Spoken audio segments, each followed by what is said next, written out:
Good afternoon, everybody. It's 2 o'clock. I will call to order the March 18th, 2021 Waco MPO Policy Board meeting. Chris, has this meeting been posted? Yes, sir. It's posted to the Waco MPO website on March 11th, and the possible quorum of the Waco City Council was posted to the City of Waco website on March 15th in accordance to this current provisions of the governor's emergency declaration. Okay. I'll call together a meeting of the Waco City Council at 2 p.m. today. Thanks, Mayor Meek, and then I'll go through who I have checked as being in attendance. If somebody is on the board and I do not have you as attending, please pipe up. So I have Bearfield, Bell, Bond, Borderud, Emerson, Evans, Harris, Jones, Meek, Ubry, Sabito, Switek, and Thomas all in attendance. Holmes here too. Mr. Holmes, thank you. All right, if anyone else joins in later, we will make note of it. The public hearing rules continue to be the same. There are no face-to-face meetings at this time. Public comments are allowed if they're registered ahead of time. Written comment cards will be read during item 2 of this agenda. And if there are people who would like to speak from the public, they can be added to the meeting during item 2 for general comments or non-action items, or they can speak on during the public hearing period for each individual action item. The policy board cannot respond to items that are not on the agenda, and an on-demand recording of this meeting will be made available to the public following the meeting. Moving into item 2, public hearing regarding any discussion or action item on this agenda. Chris, did we have anyone register ahead of time to speak right now? No, sir, we did not. Nor comment cards. Okay. Agenda item 3 will be approval of the minutes for the January 21st, 2021 MPO Policy Board meeting. Are there any changes or corrections to these minutes as they were presented? Hearing none, the minutes will stand approved as presented. Moving to item 4, resolution 2021-3, adoption of public transportation asset condition targets established by Waco Transit, Inc. for calendar year 2021 for the Waco metropolitan area in accordance with requirements identified as part of the Fixing America's Surface Transportation Act. Chris, would you please give staff presentation? Thank you. So just as a reminder, there are 5 different sets of targets that MPOs are required to adopt under the Federal FAST Act. 2 of them are required to be performed annually, and public transportation asset condition is one of those that we're required to adopt new targets every year. There are 3 performance measures. We're looking at basically the age of transit vehicles, both the ones that are in revenue service, that's considered rolling stock, and the ones that are not revenue service, basically your maintenance vehicles, that's considered equipment. And then we're looking at the condition of any facilities that the transit agency uses for their daily operations. So the way we measure the age of vehicles is through, well, actually, here the goal is to improve the state of good repair of both the vehicles that transit operates with, as well as any facilities that they have. There's actually a 3rd category called infrastructure, but those are for agencies that operate a rail or fixed guideway system, and so that doesn't apply to our region. The next topic that MPOs get involved in is then once we have a set of targets, we have a conversation about resources and project priorities within our transportation plan and TIP, and making sure that the mix of projects that we have identified are working towards helping our transit agencies. In our case, it's just the one agency, Waco Transit, making sure that they're able to achieve the targets that they've identified. So this slide here violates every protocol for a PowerPoint slide. We apologize for that, but the general trend is that last year we saw improvement in the useful life benchmarks. That's the way we measure age of vehicles. It's prescribed under the by FTA. This year we saw things starting to go up in those percentages. And then for facilities, we're kind of holding steady here. And so the main takeaways here that we're seeing is that while Waco Transit was able to bring in several new vehicles last year, and that improved those useful life benchmark percentages quite considerably. Now we're at a point where the remaining vehicles are starting to age to the point where they're exceeding that useful life benchmark. And so we're kind of seeing that we need to have this continual cycle of bringing new vehicles in periodically in order to maintain a fleet that's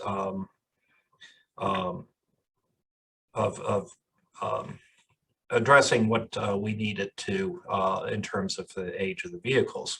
Older vehicles are still safe, but there is that greater risk of significant mechanical failures, which that sometimes leads to reliability issues in terms of schedules. And then the good news is that the two facilities that Waco Transit has, the maintenance and administration facility and the intermodal center, remain in very good condition. So similar to every other process that the MPO is engaged in, we did conduct a formal public comment process here. We did not receive any formal comments through that process. And the MPO Technical Committee did recommend adopting the targets that were established by Waco Transit. So I'd be happy to address any questions Policy Board has on this topic. Hey, Chris, this is Hector. Addressing the fleet that's old or aging, is there a way we can get like a graph or a chart or something that shows how many of those vehicles are considered old and maybe like a process of how we plan to replenish those? I'm sure we can get that from Waco Transit. And so we'll put the request into them and get that out to you. I just think it'll help as we move forward, and as you said, more vehicles are getting older. It would, for me, it would help me to know what that looks like on the horizon over the next 12, 18, 24 months. Right, and since this is an annual process, this is something that we'll have to revisit about this time next year as well. So we can get that information from them and we will distribute that to you. Thank you. Chris, can you help me remember what the life expectancy is of a bus? Oh, you know, the folks from Waco Transit are better informed on that than I am. 10 years and 300,000 miles stands out to me. But what I'll do is I'll reconfirm that from them to make sure that that hasn't changed. Thank you.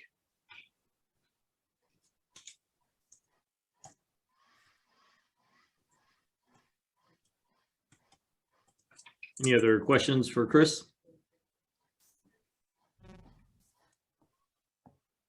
Okay, I'll open a public hearing on this item at 2:09. Chris, is there anyone registered to speak on this? No, sir, there are no registered speakers. Public hearing is closed at 2:09. We'll move to consideration action for resolution 2021-3, adoption of public transportation asset condition targets established by Waco Transit, Inc. for calendar year 2021 for Waco metro area in accordance with requirements identified as part of the FAST Act. Do I have a motion for this? This is Holmes. I'll move for approval. I'll second. First by Holmes, second by Bond. If everyone get ready to unmute and all in favor, say aye. Aye. Aye. Aye. Are there any opposed? Hearing none, the item passes. I believe we may have had, let's see, Judge Felton has joined. Howdy. I don't know if anyone else has joined on the board. Okay. We will move on to Resolution 2021-4, adoption of revised travel time reliability targets for calendar year 2022 for the Waco metro area in accordance with requirements identified as part of the FAST Act. All right, Chris. All right, my apologies about the complexity of this particular topic. Travel time reliability is something that's prescribed in the federal program in quite some detail here.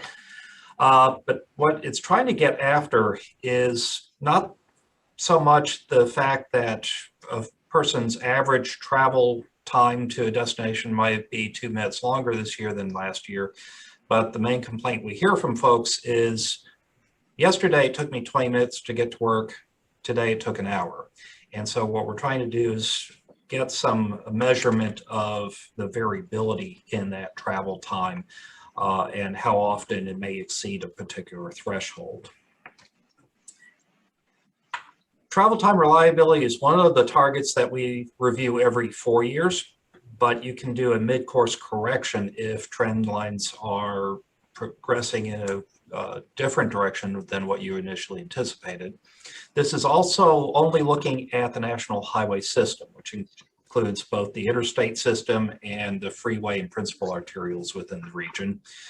It's only 11% of our lane miles, but it's 60% of our travel. So these are the most important roads within the region.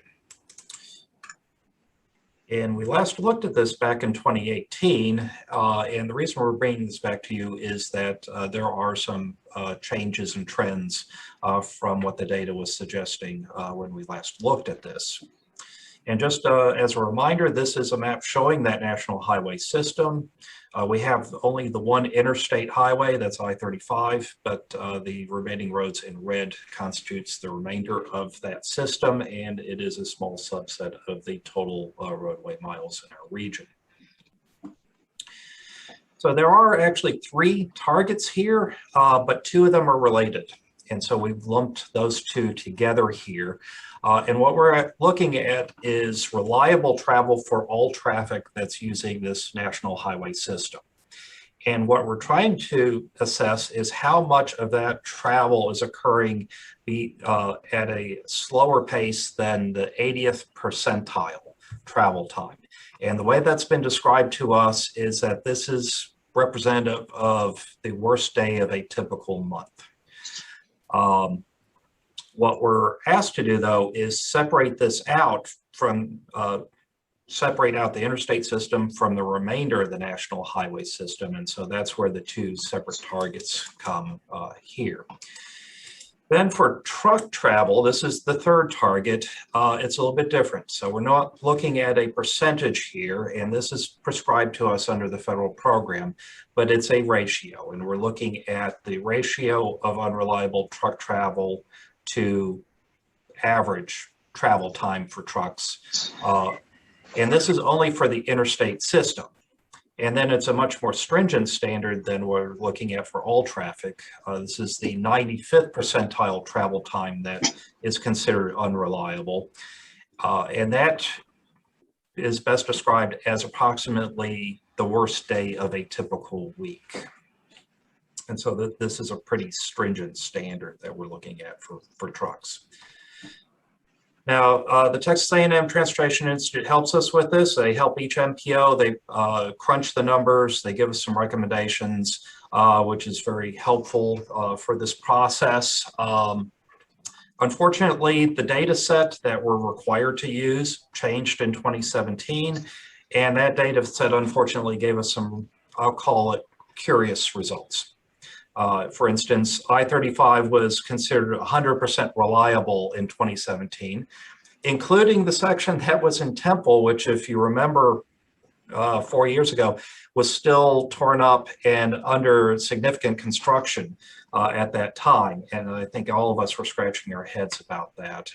And so we did try to factor that in. But what you'll see shortly is that we probably need to factor more than what we considered back in 2018. So now we have some new data. And that data makes some more intuitive sense here. So I-35 reliability for us was listed at 88%. And considering that most of the interstate system is now probably very reliable because that construction is completed, downtown section probably means it's in the 65 to 70% range. So intuitively, this makes a bit more sense than what we had previously. So what TTI has come in and suggested that we do is do a mid-course correction for our region and for the interstate system for all traffic going from what we had last time of 95% down to 80% for 2022. This is based on the fact that we're probably going to still have quite a bit of construction going on during the course of 2022, although Clayton's going to let us know shortly they see kind of the end of that construction, and he'll give us an update on that later on in this agenda. Now, we're also looking at the rest of the national highway system here, and that's other freeways, principal arterials, and what we adopted 2018 was 85% reliability. TTI actually suggested that we stick with 85%, but we're lowering it, or we're recommending that we look at a lower figure, and we'll explain that in a second. It's related to the mall-to-mall project. And then for trucks, which again is only for the interstate system, and this is a ratio. So the best way I can describe it is the higher the number, the less reliable. And so in 2018, we went with a ratio of 1.4. TTI is recommending a ratio of 1.75 based on the new information we have. So one of the things that we want to consider here is that it's for these targets, it's better to err slightly worse than what you're expecting the conditions to be. Although there are no federal consequences for the MPO, since we adopt our targets in advance of the state and MPO's targets influence the state's ability to achieve their targets, we want to make sure that what we're adopting is something that is achievable for our region. And for TxDOT, this is important because they could lose some flexibility in how they use their federal funds if TxDOT fails to meet a target. Mentioned that I-35 construction is going to be continuing through 2022, but the mall-to-mall construction is now going to be occurring about a year earlier than we were originally forecasting, and certainly earlier than what we were forecasting in 2018. That's going to also be a big gnarly construction project, just like the interstate work. And so that's probably going to have an impact on travel time reliability for that segment of the national highway system, which is why we're recommending a lower percentage than what TTI initially recommended to us. Again, we conducted a public process to receive comment on these targets. We have not received any formal targets through that process. And the technical committee provided a recommendation to adopt the combined TTI and MPO staff targets that we showed you on an earlier slide. And so hopefully that's clearer than mud, but I'll be happy to try to answer any questions the policy board may have. Hey, Chris, are there any is there a financial impact with the proposed changes? Not for the MPO. Now on the statewide level, there could be an impact if the state fails to achieve their targets. And it basically is a lack of flexibility in on how they use their federal dollars. So they may be prescribed by the federal government to take a portion of those dollars and use it to address travel time reliability issues. Now, with that said, what happens here in Waco is probably a very small impact to the statewide numbers. Something that happens in Dallas, Fort Worth, or Houston is much more likely to impact that situation. Okay, thank you. Stan, any concerns from the TxDOT front about this proposal? See any at all, to be honest with you. Thank you. Any other questions for Chris? Okay, I'm going to open a public hearing for this item at 2:20. Chris, do we have any registered speakers to address the board on this matter? No, sir, we do not. Public hearing is closed at 2:20. We'll move to consideration and action on resolution 2021-4, adopt revised travel time reliability targets for calendar year 2022 for the Waco metro area in accordance with requirements identified as part of the FAST Act. Do I have a motion on this item? Motion for approval. Second, Second. Holmes. Second from Holmes. And get ready to unmute. All in favor, please say aye. Aye. Aye. Any opposed, say aye.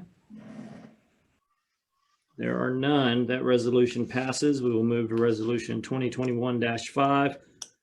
Waco MPO Policy Board support of safety targets established by the Texas Department of Transportation for calendar year 2021 in accordance with requirements identified as part of the FAST Act. Chris? All right, so this is the final set of targets. There are 5 in total that we've considered since December. Under safety targets, this is one of those that we look at on an annual basis. There are 5 specific measures. 2 are related to fatalities, 2 are related to serious injuries, or sometimes referred to as the life-threatening injuries, and then a combined metric for non-motorized modes for fatalities and serious injuries. So in 2020, we had a process that we're following with TxDOT where they used the trend line of expected increase in fatalities, serious injuries, and the non-motorized fatalities, serious injuries. But the goal or the target would be 2% less than if we did nothing at all. Now, we're the 3rd year into this process, and kind of similar to your home mortgage, this does compound over time. So although it's 2% each reduction each year, we're now at a point where it's actually 4% less than what that trend line was when we initially started. And one thing I do want to point out here is that we did provide a slide deck to you via our website that has a lot of background information in charts and graphs and tables. We're going to go ahead and we're proposing to skip over these as part of this presentation just so that we're able to get through this a little faster. But if you do have some questions about those, or if you want to see those, we can bring those up at the end of our presentation. So just let me know about that. And again, so we have these targets that TxDOT has identified, and up to this point, we have chosen to support TxDOT's targets. Now, the MPO's role is to identify the mix of projects that are in our transportation plan and TIP, and identify projects that are going to help TxDOT achieve those targets over a period of time. So let's fast forward to 2021. There's been a change at the state level. And basically what the Transportation Commission adopted was a Vision Zero concept for fatalities. And their official goal is to get to 0 fatalities, traffic fatalities by the year 2050. And the year-to-year target is whatever decrease is necessary to achieve that trend line or that projected trend line down to 0 by 2050.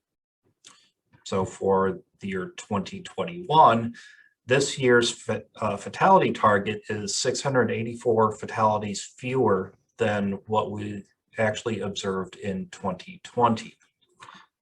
And what's curious here is that when we look at serious injuries and the non-motorized metric, those did not change. So we're still seeing an increase in those 2 metrics.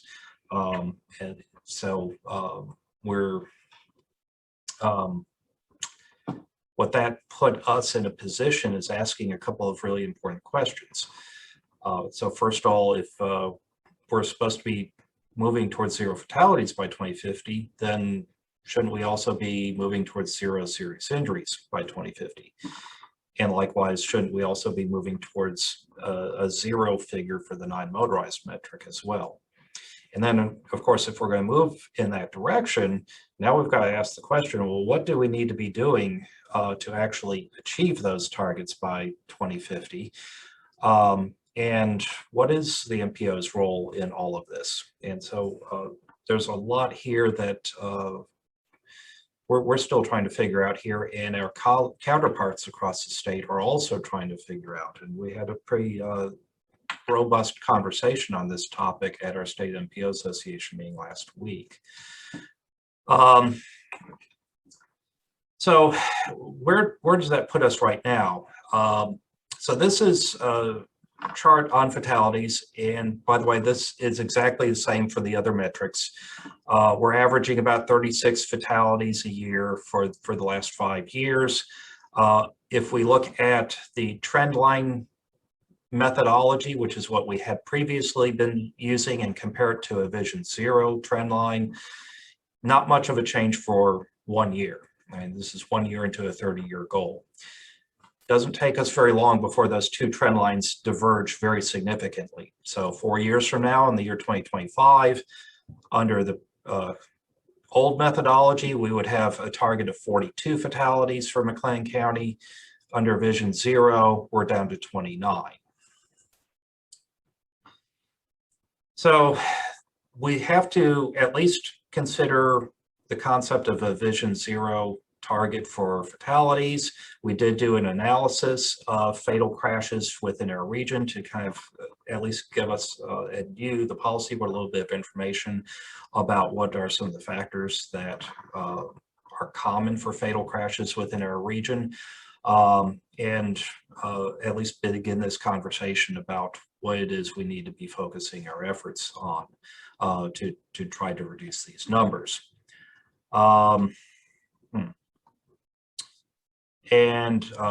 So we do have some information here about trends. Crashes, total crashes are increasing at about a similar rate as traffic volumes are increasing, but fatal crashes are decreasing. Were decreasing in the first half of the decade pretty substantially until the latter half, and now we're back up to about where we were previously. So one of the questions we're going to try to answer over this next year is why that changed, and try to explain that. There are also a number of other factors that are common with fatal crashes that are more common. Speed is an issue. Alcohol, drug involvement is a very significant factor. About 1 out of every 3 fatal crashes in McLean County involve alcohol or drugs. And then, of course, the high angle failure to yield right-of-way type crashes as well. And then a point of focus is going to be bicycle and pedestrian crashes. About 1 out of 4 fatal crashes involves a bicyclist or a pedestrian in McLennan County. And then there's a heavy rural involvement as well, again, related to speed, but also related to the fact that a lot of rural roads are fairly narrow. They don't necessarily have shoulders or curb and gutter. So there is a lot of run off the road type crashes. And then there are more fatalities on the state highway system, but there's also more traffic, and the state highway system also has higher speed limits in general. So this is not a surprise as well. So our path forward here, what we were recommending is that, at least for this year, that we continue supporting TxDOT's targets, especially because for McLean County, it's a pretty small difference. On the fatality side, it's a difference of 1. But over this next year, our recommendation is that we convene a work group of folks to help give us some perspective or some ideas on what it is the various different stakeholders in this particular issue can be doing differently to try to move the needle in the right direction here. And then to provide some recommendations to you, the policy board, by the time we get to the end of this year, when it comes time to reconsider another set of targets in February. So Chairman Bell asked me to give a couple of examples of agencies for consideration here. We do need the policy board's help on identifying some of these folks and folks that you think would be appropriate for this group.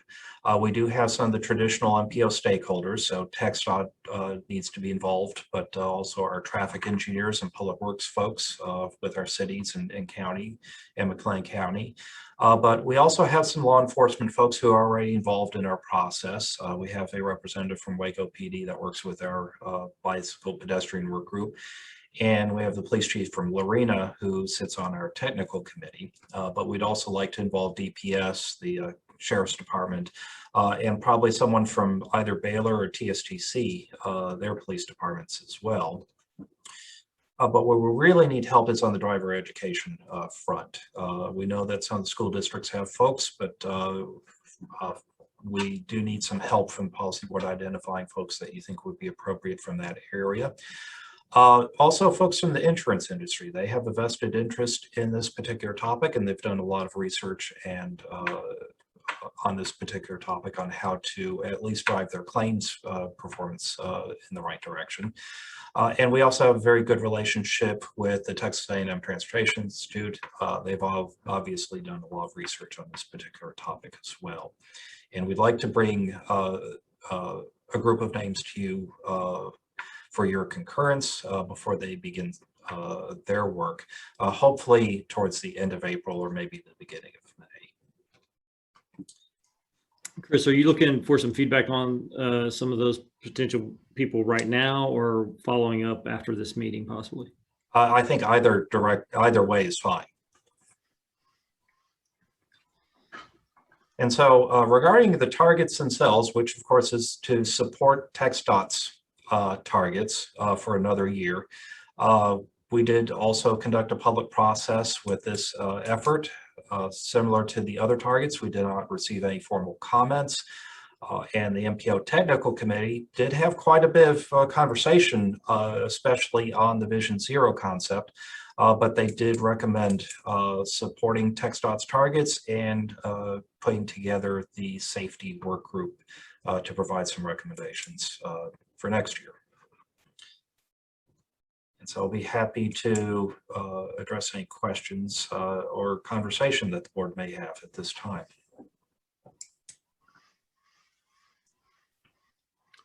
I think on some of the recommendations you're looking for, maybe on people involved with the insurance industry or driver's education or whatnot, it'd probably be best if we just had a follow-up email after the meeting, and then people could respond, and that way we keep this meeting going forward. That being said, does anybody have any questions for Chris regarding the presentation or the proposal?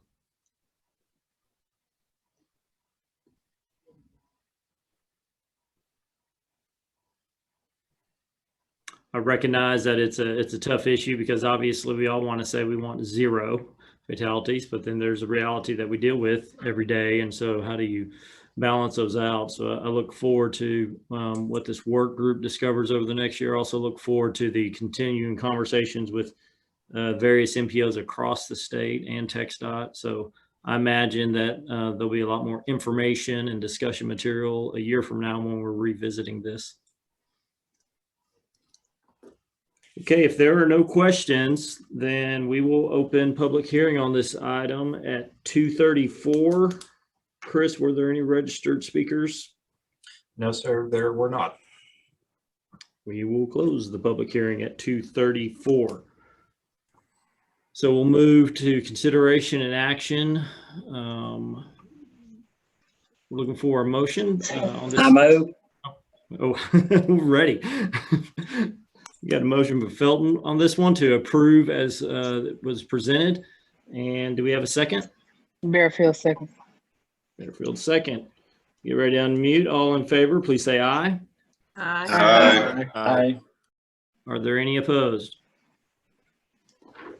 Okay, hearing none, that motion passes. We're going to move on to item 7, which is discussion and updates from TxDOT regarding significant highway construction within the metro area. Clayton, I'm assuming you're on the line and ready to go. Hey, Jacob. Hey, take her away. All right. As far as estimate, we are sitting at about $245 million worth of work through February, which translates to roughly 65% of the contract value. Chris, I guess instead of going through the presentation, I think it's probably easier to speak to the drone photos. So, Okay, so I assume you have those slides. yeah, yes, sir. They're ready to go. Okay. All right, you can go ahead and share your screen. Okay. Can you see those? Yes, we can. Okay, and unfortunately, these were taken in February, so even though they're only a month old, they're already pretty behind. So I'm going to kind of walk through from the south end to the north end and highlight what's changed over the last few weeks. This is down at the south end of the job. Since this has been taken, the northbound frontage road in this area is now open to traffic. Contractors working on tying in some side streets and driveways, and that'll be ongoing through the spring. The big change is here on the main lanes. In this picture, both directions are over on what was the existing northbound main lanes. As of this week, actually as of this morning, both directions of traffic are now on this side of the barrier. Here at the bottom of the picture, this is the permanent 17th, 18th Street on-ramp, so it is now open to traffic as well. Flipping around facing north, again, southbound frontage road has been completed. Here, we've got both directions, 4 lanes of traffic running on this new pavement. Contractors already in here starting to tear up old pavement. As of right now, the exit to 4th, 5th Street is closed. We are expecting that to reopen by mid-morning tomorrow. So that should help with some of the congestion we're seeing on the frontage road. I do want to go back one slide. We did about 5 minutes before this meeting started. We reopened the on-ramp from 17th, 18th Street onto northbound main lanes. So again, that'll be something that should help with some of the frontage road congestion we've seen this morning.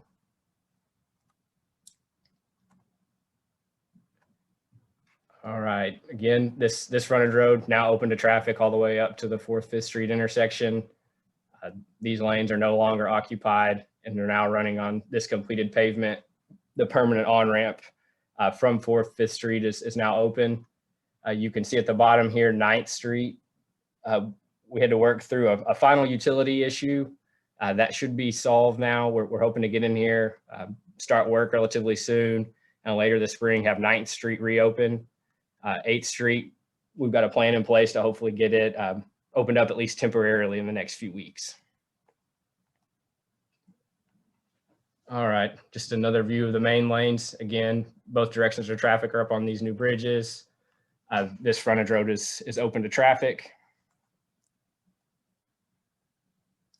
Another view of our main lanes. Again, I know it's a little hard to visualize, but this is now completely paved and open to traffic. University Parks. This has since been paved in the last month and a half, open to traffic as of this week. And we will start demoing this existing bridge actually the week after next.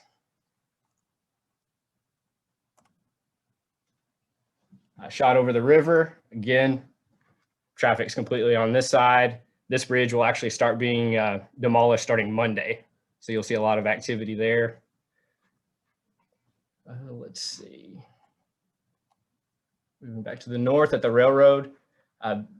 We had an entrance ramp here. As of this morning, that ramp has been reopened on the north side of the railroad track. So there is a temporary on-ramp from the frontage road to the new main lanes. Again, both directions of traffic are here on this main lane pavement. And it's a little hard to see, but this is actually where the new permanent exit to MLK is currently.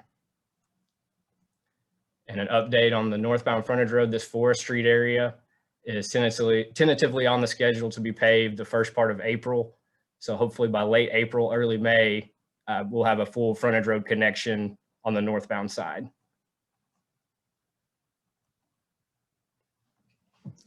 Just same area, looking back to the south. Again, this pavement's been completed and now has traffic on it. This is directly over the Forest Street Bridge. Again, this is roughly where our transition is. Traffic comes off the 77, or I'm sorry, I'm in the wrong direction here, but this pavement is complete. Again, this is another viewpoint of the MLK exit. This is the picture I was looking for. This is where our transition is, coming off the 77 bridge, both directions of travel, come off the existing pavement, hit our new concrete here, and travel down to the south end of the job. This permanent entrance ramp from the 77 intersection has been opened. Again, this area of the northbound frontage road we expect to be open later this spring. We had this exit to 77 temporarily closed during the traffic switch, but it was reopened this morning and is up and in service. 77 intersection, this bridge has been placed. There's been a little bit more activity in getting some of our intersection work prepped up. With these main lane switches nearing completion, you will see some of the intersections and frontage roads start to pick up now that that's been, those paving crews have been freed up. Looking north from 77, we've got our braided ramp here. This has since been poured. Paving operations are ongoing. We're actually looking at potentially opening this to southbound traffic as early as next Saturday. So by next weekend, we could have southbound main lane pavement or southbound main lane traffic on new pavement from Loop through 40 all the way through the end of the project. So that'll open up the permanent entrance ramps and exit ramps on that side of the highway. Again, this area, this is one of the areas I mentioned that as we wrap up the main lane pavement, crews will fall back and start hitting some of these areas and get the frontage roads really tied in. Just another viewpoint here at the braided ramp. Again, a lot of this pavement is now in place since this picture's been taken. Looking down the 84 intersection, contractor's been in here actually grading out what will be the permanent intersection. So this is another area that we'll see some more activity as we move into the April-May timeframe.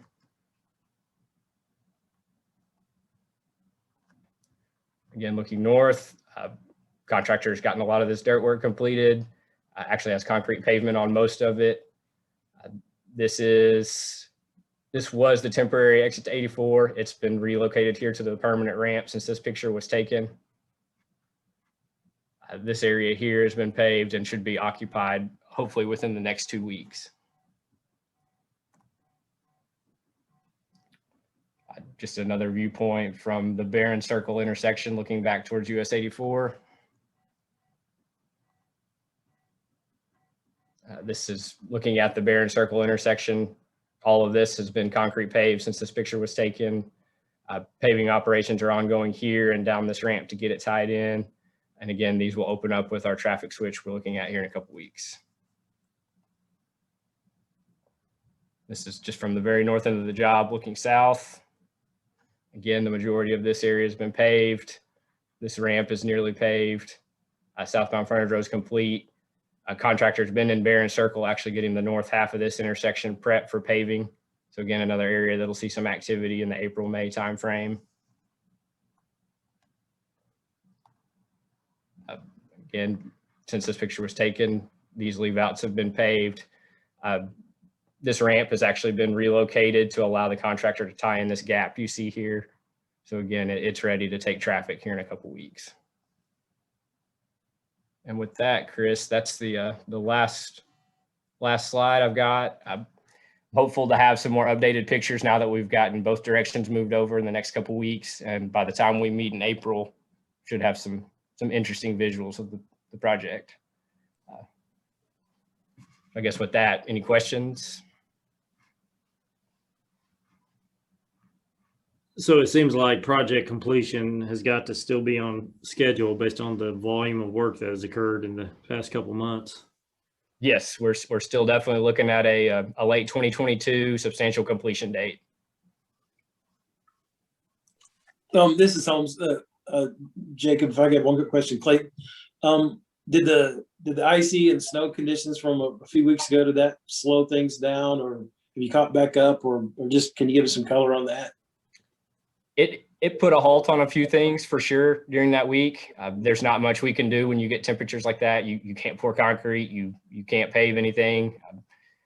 much less actually get crews to the job. But despite that, Weber's come in, work 24-hour shifts since then to get a lot of this pavement done. And we're still sitting right on target with our schedule right now. Fantastic. Thanks. Looks good.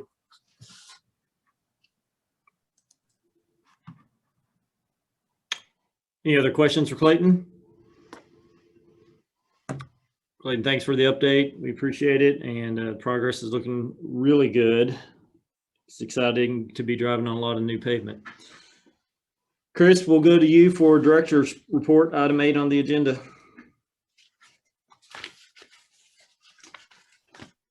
All right, thank you. There are a couple of things to brief you on. After the adoption of the amendments to our TIP, there were a couple of minor modifications that were requested to make from TxDOT TPMP division. There are some minor cost adjustments to each of the transportation alternative projects, and the J.H. Hines Elementary School project is actually about 1 month later than was originally forecast, but that actually shifted fiscal years. So we were asked to reflect that change before final submittal. And then on the mall-to-mall project, we were told that the revised authorization for this year was actually $44 million for that project.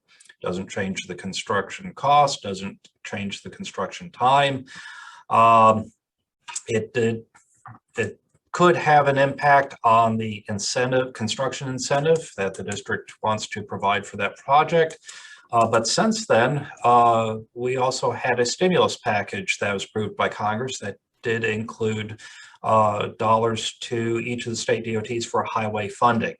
And those are going to be distributed through the Category 2 and Category 4 formulas.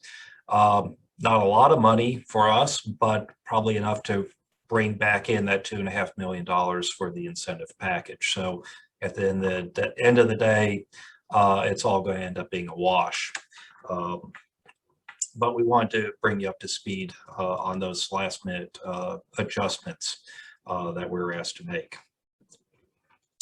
So the next item, for the first time in my 26-year career as an MPO or in an MPO, we actually had to cancel a meeting because of weather. And what we realized is that it's really hard to reschedule these meetings. You know, with a 20-member policy board, it's hard to get a quorum for a rescheduled meeting. Fortunately for us, we don't have a lot of items that can't afford to wait another 30 or waiting another 30 days is going to be a problem. And so we are going to continue working with the policy board chair in those particular circumstances. Hopefully we don't have too many more of those. But in general, what we're proposing is that we'll just move the agenda items to the next month, unless it's something just super urgent, which fortunately we don't have a lot of those. But if anyone on the policy board would like for us to continue trying to reschedule these meetings as they come up, we'll be happy to do what we can. And so speaking of next meetings, we are scheduled for Thursday, April 15th at 2 p.m. Again, a virtual format. We'll have an update on the bus rapid transit design and engineering study. There are some recommendations coming out of that are going to impact the next phase of study, which is the route realignment study, which looks at the rest of Waco transit system. And so that's going to necessitate an amendment to our work program. We and the consultants that are doing work on the engineering study are coordinating with the Federal Transit Administration on that. Once they're at a comfortable spot, we'll then let you know or show you what's changing as far as the scope of work of that study. It's also time to begin discussing what the MPO needs to be working on over the next 2 fiscal years. So we'll be bringing that to you in April as well. And of course, the update on construction within our region as well. And then at the very last minute, we also we're notified that TxDOT is making some changes on how they calculate project costs, and that could have some impacts on project programming. So we'll have some updated information for you there on that topic as well. So I'll be happy to address any questions the policy board may have on any of those topics. May have any questions for Chris on his report? Okay, Chris, thank you. We'll move to adjournment. I will adjourn the meeting at 2:50. Mayor Meek. I will adjourn the Waco City Council meeting at 2:50 p.m. as well. Thanks, everyone. You have a great day.